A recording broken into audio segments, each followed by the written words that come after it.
Thank you very much, and want to thank Joe Knott from Pangea for actually inviting me to speak this morning.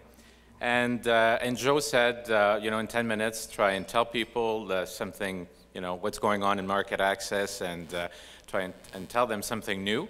And I'll try and do that. And I was pleased this morning when the polling was done that there were very few market access people in the room. And so perhaps I have a greater chance of telling you something you don't already know.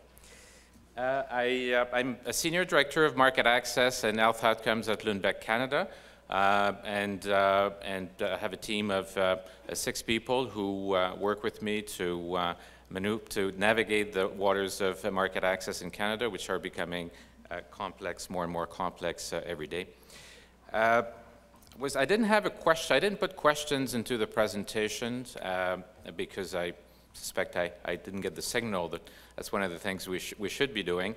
But I did have a question I wanted to ask of you. And I wonder, are there any lawyers in the room? Anyone in law? There's one. And I wonder if you could tell me what the difference between a good lawyer and a great lawyer is. A good lawyer is one who can take jokes. That's one. A good lawyer is somebody who knows the law very well. A great lawyer is somebody who knows the judge very well. So this applies somewhat in our field as well of market access, because it's not everything just to know the rules of the game and what you need to do, but you have to be able to go a little bit beyond that to make sure that you know what the other side is actually wanting to hear and needs to make actually an informed decision.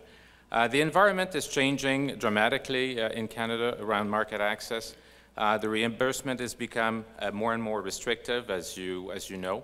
It is a complex structure. Pricing is being pushed down by everybody. The provincial payers and now the private payers are starting to join ranks. The level of clinical evidence required for drug development decision is greater, and so it's putting the drug development, making the drug development extremely difficult and risky at a time.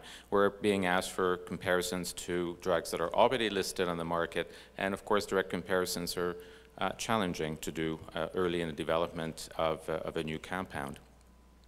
There are new stakeholders. Peak order is the equivalent of CDR, Common Drug Review, for the oncology field. This is new. This is an evolving group. And so is Reformulary on the private payer side, who actually is starting to want to interact with companies and work on behalf of the insurers and employers. We have a new set of skills required also in market access. Negotiation is something that now we do more and more around product listing agreements, and also different forms in the work that we do. Canada, in terms of on the world picture, in terms of how difficult it is to obtain reimbursement in Canada. We are now ranked 30th out of 31 OECD countries. I don't know if any of you saw this work that was done by Wyeth Health in the fall of last year, something they've done, I believe this is the 5th edition, for RxND, and looking at actually the new drugs that have been presented to payers in OECD countries. There are 31 here that are on the slide, and the average for reimbursement in all OECD countries is 83.5%, as you can see on the slide. Canada's success rate is actually 48%, so 1 out of every 2 new drugs actually never gets reimbursement.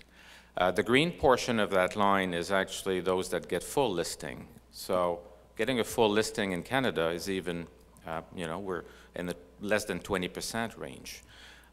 Restrictions are being applied by CDR, by public payers, and those range from being extremely restrictive to a means to sort of reduce or optimize usage of the medication.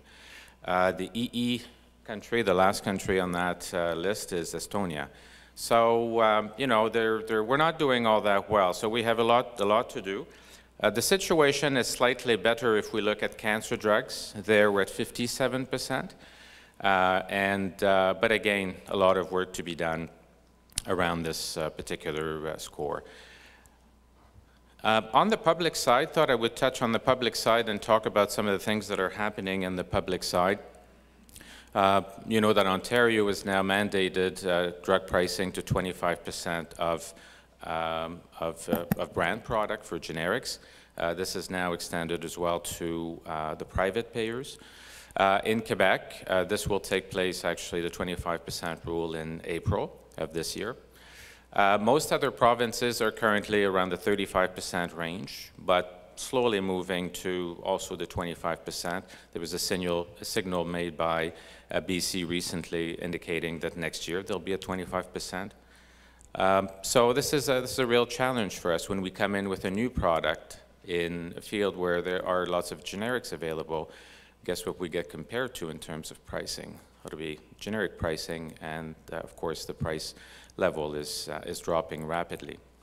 On the public side, there are some new payers, as I mentioned, or some existing payers, CDR and PCODER, driving formulary decisions, speaking on behalf of provinces. And of course, you know, getting a yes from CDR is complex. It's very important, and it'll be, of course, a determinant of what happens on the provincial level. PLAs, product listing agreements, have actually made it possible for products who've been rejected by CDR to actually, for reasons of pricing, to actually be able to negotiate a product listing agreement. So our negotiation skills are being tested there, where, you know, there are a number of provinces now that, and federal plans that actually allow product listing agreements. There's no blueprint. You sort of have to figure it out as you go along. Try and figure out who is the person to see, what kind of proposal you could put together. They tend to vary in different types of listing proposals. They could be price volume, which I think is the more common. Could be you know, listing with evidence, where you agree to track, you know, the use of your product and show that it's delivering on its promise. So there are a variety of possible scenarios. The payers tend to like the simple one, the one that could be implemented easily and can be measured easily, and the price volume seems to be the one that has those advantages. Strong clinical evidence is needed when we submit to CDR, to PCODER. You know, invariably you get reports back saying that your evidence isn't really all that is needed to make an informed decision. So it's very challenging. We're working with regulatory trials, and of course they're not designed to often show how you compare to other drugs that are already being paid for by the public payers and the private payers. Patients are being asked to come in, and I think one of the idea here was to talk a little bit about the patient's role and the patient's place in this, in reimbursement, and their role is really increasing dramatically. They are being asked to participate. They are being asked to speak to payers, provincial payers, through sort of an organized systems at the CDR level, at the provincial level in many provinces. And what I think the provincial payers want to know is, what is the experience of patients on this particular new drug? Has it really delivered on its promise?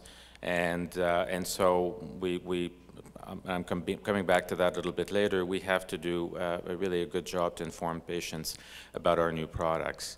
Proactive discussion with payers is critical. You've got to be there early. You've got to tell them what's coming, and you really have to go very proactively there. On the private side, quickly, you know, there are different formularies that are put in place to actually limit the use of the medication or optimize the use of medication. You know, different tiers, meaning different co-pays, and so different level of access to the drugs. And of course, lower cost medication are being favored by many in order to cut cost. I would say if you don't have someone looking at private market in your organization, you might want to ask, tell people at the higher echelon that they should do something about that. The private payer is waking up.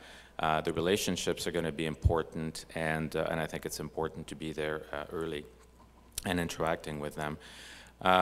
They're, of course, trying to look now to harvest the savings that have taken place on the public side, and they've hired Reformulary, Helen Stevenson, a past executive officer of Ontario, to actually do the negotiation job for them on their behalf to try and get more value out of the branded pharmaceutical companies.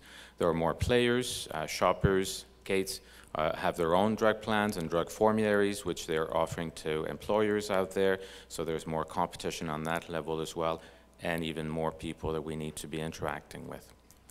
Finally, on the patient side, I think to say that patient advocacy groups are very, it depends on the area that you're in. I'm sure in areas such as John will be speaking about after in rare disease, their voice is really incredibly important. In oncology, it's incredibly important as well. They want fast and broad access to medication. They want, of course, better adherence to medication, and they want supportive tools. So it's our job to really give them the right level of information at the right time, as I said earlier, proactively and early, to make sure we interact with them. We want them to be supportive, but we have to be careful that we cross the line and pay for that support.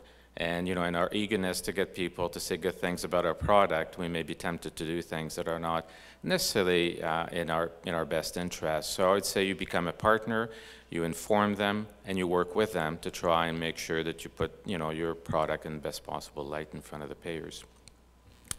So what do we need to be successful in market access? I would say expertise. So in your individual organization, I spoke about, negotiating skills are important, private payers.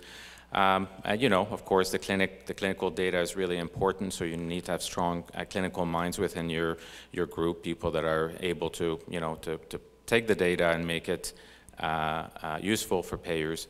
Careful planning, flawless execution, and adaptability, because the situation changes all the time. So on that note, thank you very much, and wanted to invite John Haslam to speak to you. John is Country Manager at Alexion Pharma. Thank you.